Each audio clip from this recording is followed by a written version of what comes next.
Okay, so today is June uh, 22nd. The time is 8:39 a.m.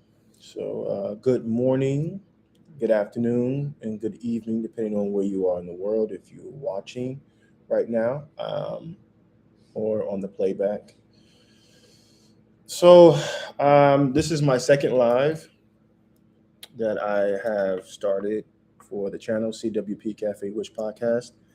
And last week I covered a couple of topics, one of which that I went over um, what the meaning of Cafe Wish Podcast is, where I came up with the idea, what my goals are, um, what the plans I have for CWP to grow the channel. I also covered um, the breakdown of my videos that I had and how I'm going to start uploading or continue uploading interviews. And then eventually I'm going to go with um, news covering current events, um, and things of that nature, and other breakdowns, reactions to other YouTubers and their channels, and covering pretty much anything sociology, philosophy, religion, LGBTQ topics. These are in the universe of CWP.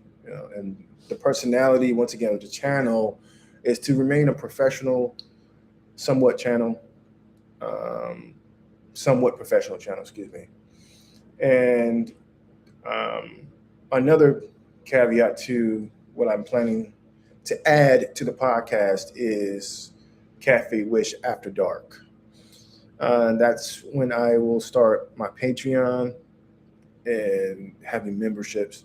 And on those um, videos, I'm going to have live people come in to do the interviews, have it live, um, or certain reactions, doing it live.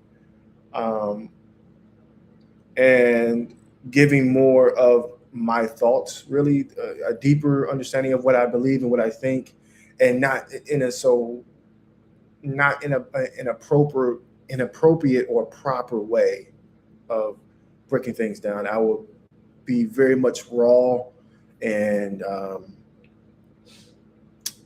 little bit more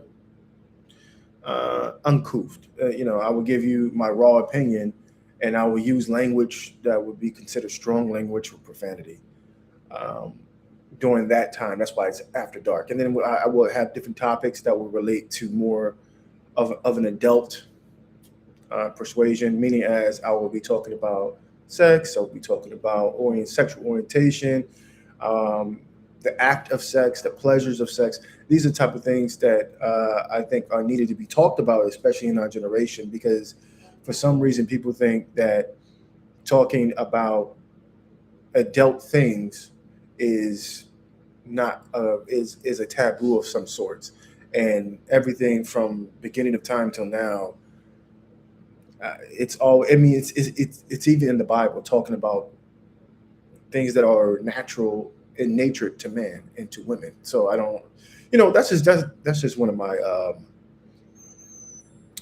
segments that I'm going to have to showcase that the importance of it, like movies, sex in movies, sex in film. I've been watching lately on YouTube and just in general, different perspectives on what the Bible says, what religions have to say about certain things. I understand that discretion is always important, and reading the room is important, and doing things decently and in order is important, and time and place is important.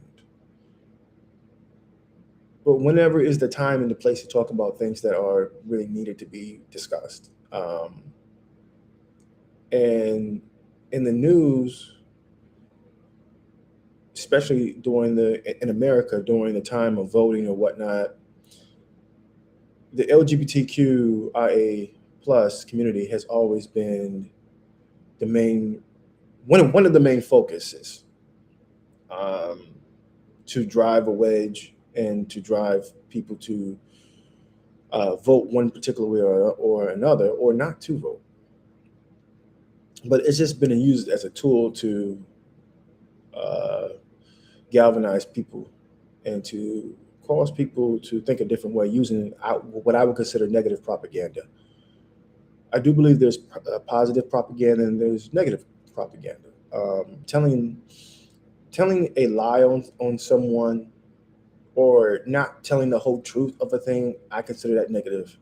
And in doing so in persuasion through illustration of words or the imagery of pictures or narratives, telling a particular narrative of a thing and not being honest with it, but just only going one-sided perspective, I think it can do a lot of damage, and it has. What in someone's watching, like, what are you talking about? Okay. So when we're talking about in America, when we talk about transgender women, transgendered men, when we talk about lesbian, gay, queer, um, gender, all these things, I get, before I get into this, I definitely understand that, in my opinion, I do agree that a lot of things were pushed in the public and pushed in television and in media that I don't agree with. I don't call that woke. Some people associate LGBTQIA plus with woke. I don't. Um, Woke is intended to talk about the issues and the ills of uh, Black American experience. It's a lexicon word from sociology and also anthropologists who are Black people who create this framework to help, particularly people of color, but specifically Black people. And it's just fascinating to me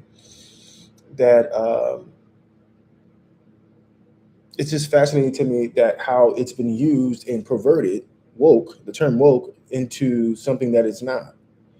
Um, Going back to the pushing of LGBTQIA plus, I do agree that should be some level of coof and some level of uh, hmm, protecting the innocence, of younger people, i.e., children, kids. I think that's important. And I think having conversations appropriately is important, because the thing is, you can't protect your children from everything that you think is wrong. But having the conversation in a positive way, and being able to, I'm not trying to trample on anybody's rights on how they want to raise their children. What I am saying is that having conversations that are going to produce positive feedback and create good narratives in the minds of children about things that are deemed as taboo in any culture, the way how you handle it is going to um, give the direction of the child, whether they're going to think rudely about something or they're going to think positively and respectfully about it. So what do I mean? So if I can, me as a Black person, I consider myself part of the LGBTQ community, and I'm definitely an advocate. At the same time, I'm Black, right? I'm Black American, and there's plenty of Black people on the face of the planet from different walks of life, from different countries, from different continents, right? So we're all not the same, but we all have a unified experience. So being part of the LGBTQ a plus is the same. Gay people, straight people, who are queer, lesbian people, transgender people, which is I learned recently is an identity. Um, Non-binary, binary people, don't have the same experiences, but they have similar experiences, right? And how we raise our children is going to determine how the next generation is going to handle matters dealing with things that matter to life, pertain to life, politics, you know, in the economy. Um, it's all going to have an effect. I personally do believe that, you know, how we raise our children once again to believe. So what do I mean? So in movies, in movies, since motion pictures was a thing from classic Hollywood, the 1940s, and moving forward to today, sexual orientation, sexual prowess, sexual identity has always been a part of movies, um, as it pertains once again to how people choose how to display their sexual attraction to one another. Sexual identity is not the same thing as sexual preference, as sexual attraction, right? These all can be split into different categories, like splitting hairs. So in movies, when you see people kissing one another, right, in a romantic scene, and during the classic Hollywood from 1940s or even till now,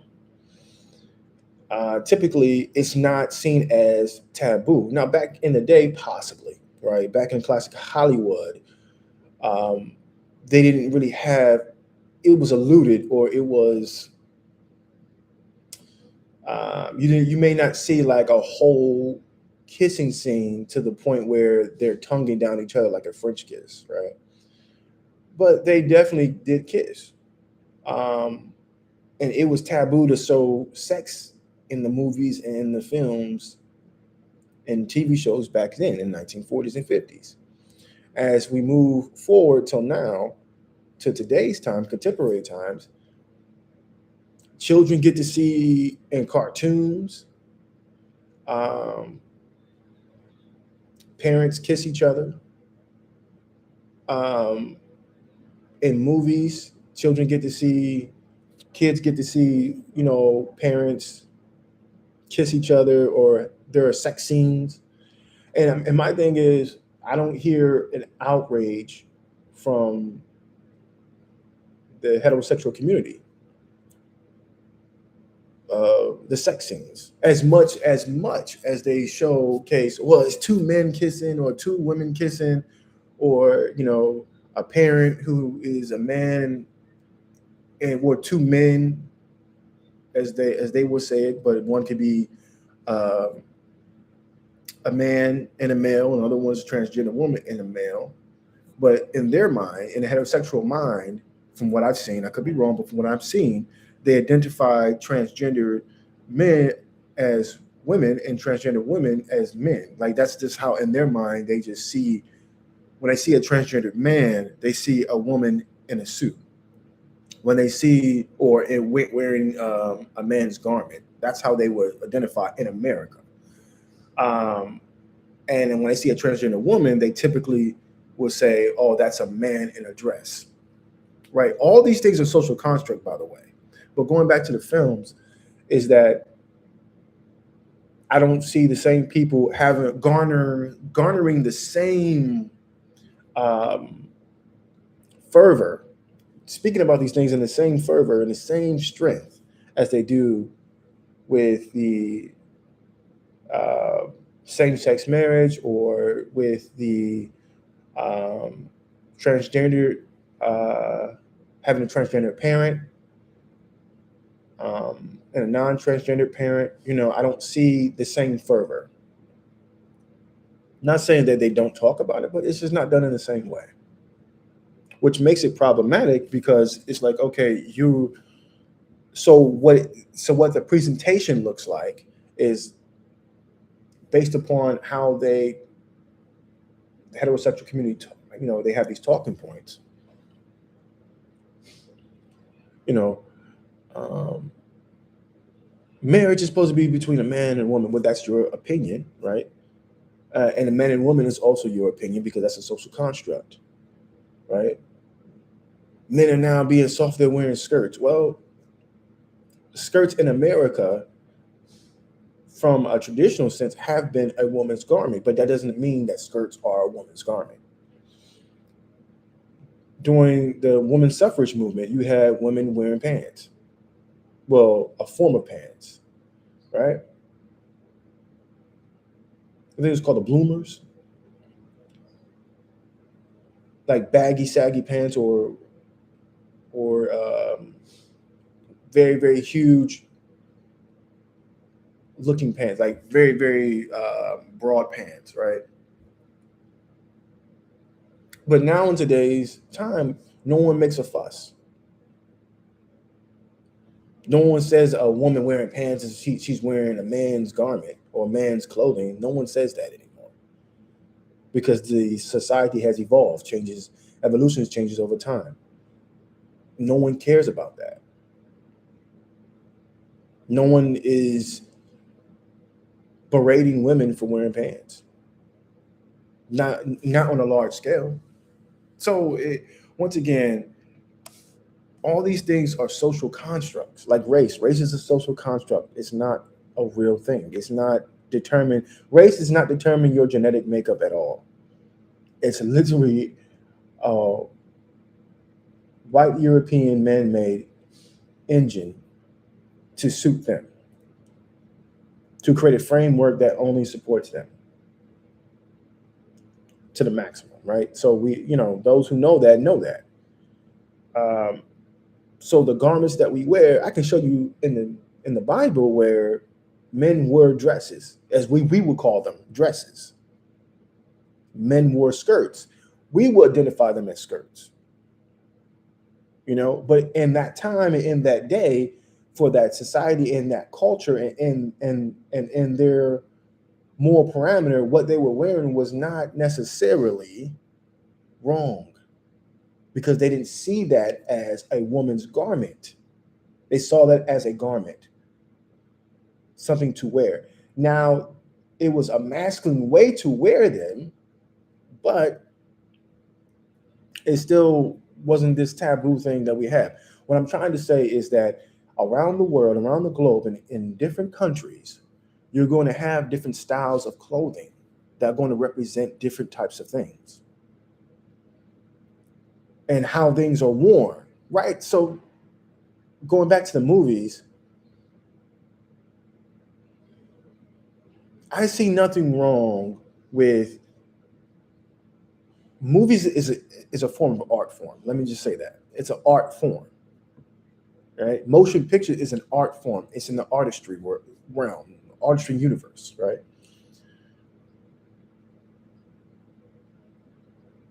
So I think we need to get that first. It's art.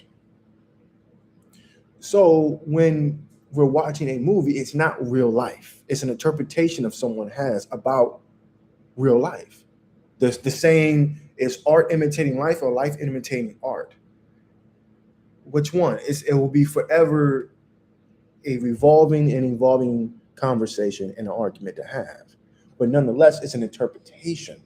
So when we see movies, when we see films talking about marriage and showing parents, if they're doing that, they're showcasing that that's a part of reality.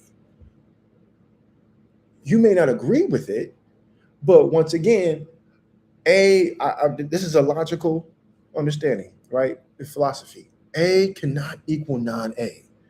Meaning, as the same way you look at this, you have to look at the other one the same way. The same way you treat this thing, you have to treat the other thing, the opposite spectrum, the same way.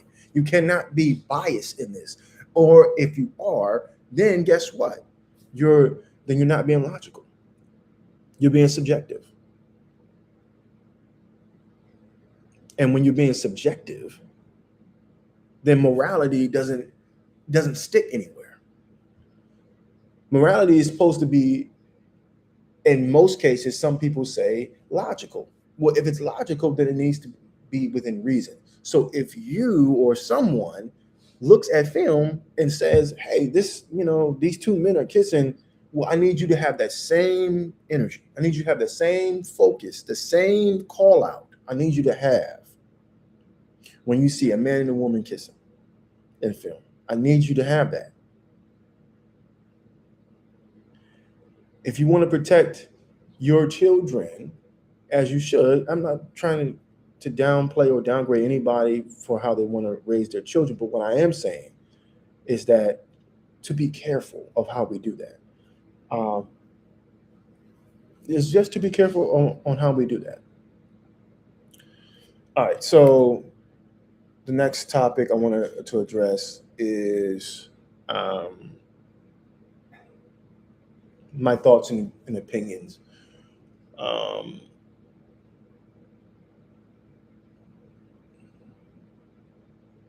so I watched something earlier this morning, and it was about in China. Okay, so in China, there is this experience where black people from Africa ventured to China, and they got on trains and they recorded their experiences. They documented their experiences of what they were going through in certain situations, and they got on the train, and the Chinese locals will cover their noses, and where would they sit down, right? And they showcase it on YouTube or social media platforms, whether it's TikTok or X, formerly known as Twitter, or whether they documented it on WhatsApp or wherever, Yahoo, Google, wherever people watch, Facebook. Anyway, so as a response,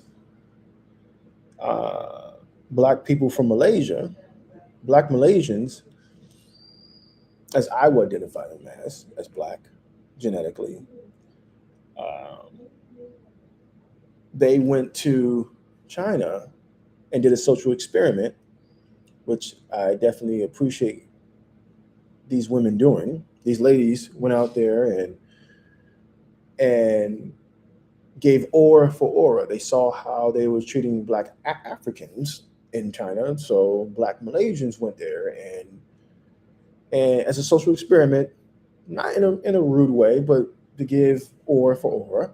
They covered their noses when they were around the Chinese locals, and then they would make comments that how stinky the Chinese people were, or how smelly they were, and it caught fire apparently on social media, and a lot of Chinese locals felt offended and say that's rude, that's wrong, you shouldn't do that. Once again, going back to that reason thing, that logic thing, right? In philosophy, A cannot equal non-A. A must equal A. So if you do this to black Africans and a black Malaysian does this to you, and if it's wrong for a black Malaysian to do this to you, but you do this to a black African,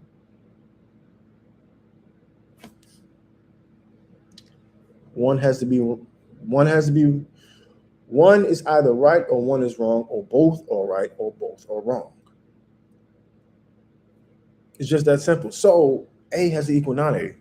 A cannot equal non-A. So in that situation, if the Chinese locals feel offended at how black Malaysians were treating them in that social experiment, then they should be offended, definitely, how they treated the black Africans. And the black Africans were from Nigeria, so they were black Nigerians.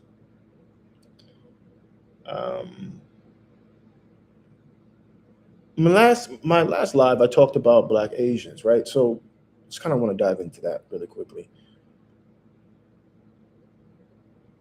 So majority of Asia is genetically black, and a lot of people who don't know this because the world is broken up into a lot of social, geopolitical, and social economic politics going around Eurasianism to Orientalism, Pan, uh, the Pan way of how Japanese people view themselves, the Asianism of Japan, the Asianism of China, right? Usually, there are two factors, fractions in this. There's the white Asianism, and then the black one. There's the white Eurasianism, there, and there's the black one. China is, I mean, China and Asia, majority of the people are genetically black.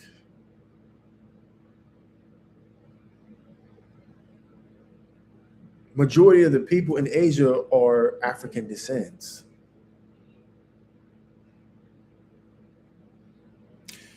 A lot of people wouldn't agree with that, and that's okay. It's not about agreement, it's about what it is. So when looking at that, when we see these social experiments happening, and then we see how in America, now I'm connecting this to America because I'm from America, when Asians come over to America and then become Americans, or if we want to talk historically, when Asians have came to America and became Americans, they went through a lot of turmoil and struggle. And over time, they created their own particular communities, which is I don't have a problem with. But it's their politic that is problematic. It's their politic that is problematic because how they treat Black Americans as a group, how they treat them politically, how they treat them socially over a period of time, let's say from the 70s until now, right? 1970s until the 2020s, right? When we look at the holistic experience that is in this American experiment,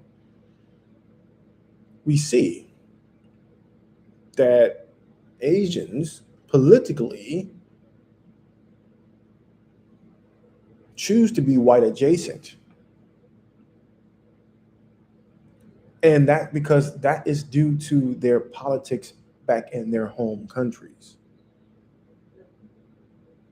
from which they originally came. What do I mean by that?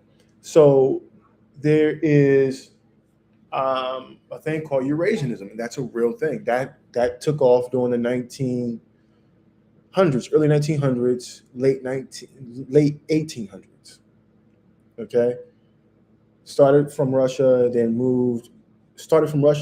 and then also it infiltrated in Germany, and it infiltrated in Italy, and it spread all the way from there to Turkey to Asia. So they formulated this this mythology of Eurasianism, of that Asians were light, bright, almost white. Like that's not the case. It's a mythology, meaning as it's a story being told that's not 100% rooted in facts.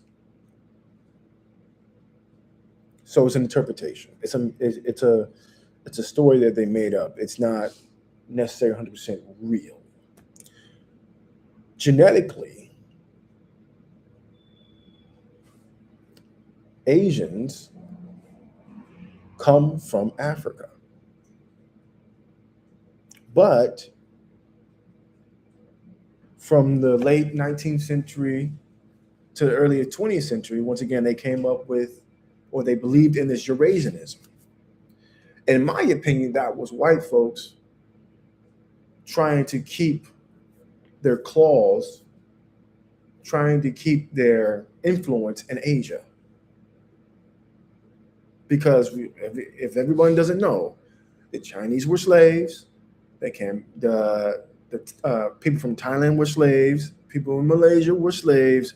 Japanese were slaves. Everybody was slaves. Every nation was enslaved and colonized in Asia.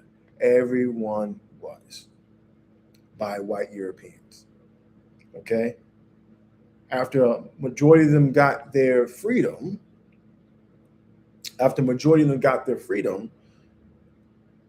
they already had two caste systems or two class systems, right? One of white adjacent Asians and one who were indigenous, who were darker. And these two were not always in agreement. They had peace for the moment of time, but war has begun because of political influence of outside uh, countries, namely white European countries, driving Asian politics, causing the lighter Asians to follow after white Eurasianism.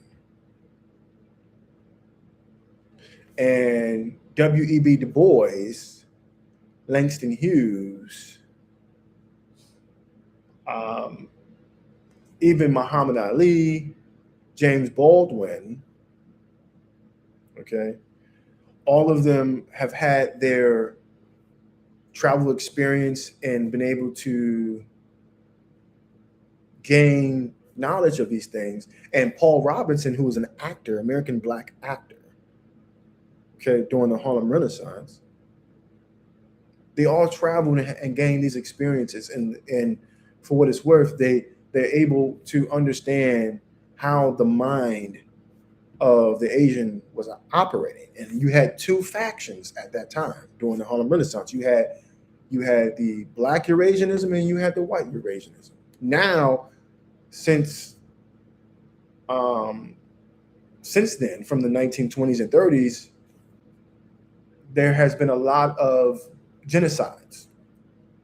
Like China has committed genocide against its black Chinese community. Japan has committed genocide against its black community that he had there. When I mean by black community, I'm talking about black Japanese people, indigenous people who were very dark skinned and were black or African descent. The first original Japanese, the indigenous Japanese. Okay. So all that was going on, right? And majority of, I would say most nations in the northern part of Asia committed these atrocities against their own people in pursuit to obtain a mythology of what is known as white Eurasianism, to appease their former white slave masters, to gain power and influence, which is through capitalism. Okay. So anyone can research this and look this up. This is nothing to be hidden. This is history you can find in books and online journals. You can find this information.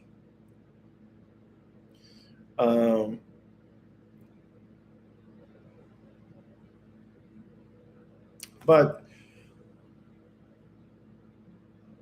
so when we look, when I want to go back to America, it's as if Americans don't know or don't understand, light, bright, almost white Asian Americans treat us Black Americans the way we do because of their politics from their homeland nations in which they came from. Because their politics back home dictates how they're going to politically treat you there. And because they align already to white Eurasianism, they're going to be white adjacent. So how white European Americans feel about Black Americans, they're going to double down on because they already have a buy-in because of their home nation.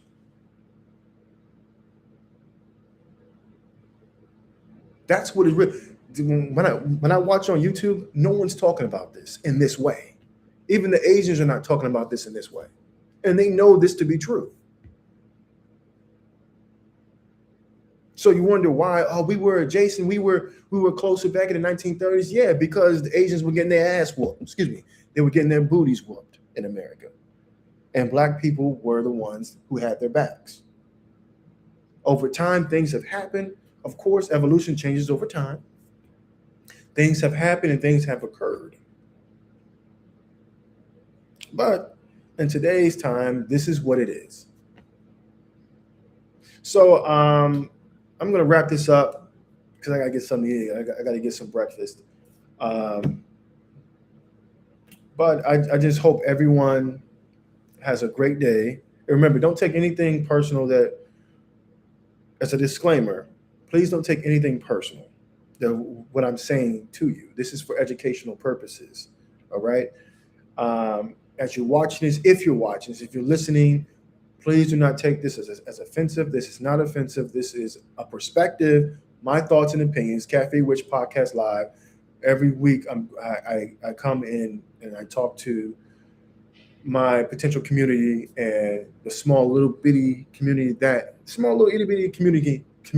I have. I'm trying to create and build here at Cafe Witch Podcast. Please do not take anything to heart, or hopefully you don't. I'm a person who loves everybody. I care about everybody, but I care mostly about Black people globally.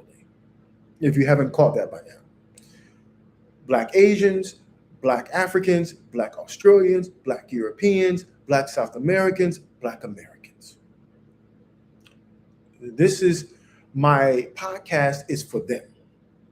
But everyone is welcome, but my podcast is for them. I'm speaking to them first. But like I said, I love and care about everybody. But everybody has a group that they just happen to love the most or care for the most. And there's nothing wrong with that. I don't treat anybody with disrespect in my real life. But here at Cafe Witch Podcast, part of my brand is to speak to Black people globally.